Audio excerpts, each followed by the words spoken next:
Hello అండి. Welcome to Usha saris.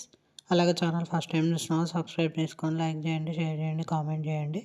మీరు subscribe చేసుకుంటే మేము ఏ న్యూ మోడల్ సారీస్ పెట్టినా మీ వరకు రీచ్ అయిపోతుంది. అలాగే మీ ఫ్రెండ్స్ అండ్ ఫ్యామిలీకి షేర్ చేయండి. ఈరోజు వచ్చేసి మల్చందేరిలో మహేశ్వరి సారీస్ అండి. మంగళగిరి బార్డర్తో వచ్చాయి. కలర్ కాంబినేషన్స్ చాలా బాగున్నాయి. చూడండి. ఏమైనా ఎంక్వైరీస్ ఉంటే స్క్రీన్ మీద నెంబర్కి వాట్సాప్ మెసేజ్ చేయండి. ఎక్కడికైనా కొరియర్ సర్వీస్ ఉంది, పంపిస్తామండి. ఇవి ఫ్రెష్ మిక్స్లో ఉన్నాయి, డ్యామేజ్ కాదు, వీవింగ్ మిస్టేక్ కాదు, ఫ్రెష్లోనే ఉన్నాయి. చూడండి. ఏమైనా ఎంక్వైరీస్ ఉంటే స్క్రీన్ మీద నెంబర్కి వాట్సాప్ మెసేజ్ చేయండి. అలాగే పళ్ళులో డిజిటల్ పళ్ళు వచ్చిందండి. మోడల్ చాలా బాగుంది. చూడండి. మన ఎంక్వైరీస్ ఉంటే స్క్రీన్ మీద నెంబర్కి వాట్సాప్ మెసేజ్ చేయండి. ఎక్కడికైనా కొరియర్ సర్వీస్ ఉంది, పంపిస్తాము. అలాగే న్యూ అప్డేట్స్ పెడుతూనే ఉంటాము. చూడండి. Okay, thank you.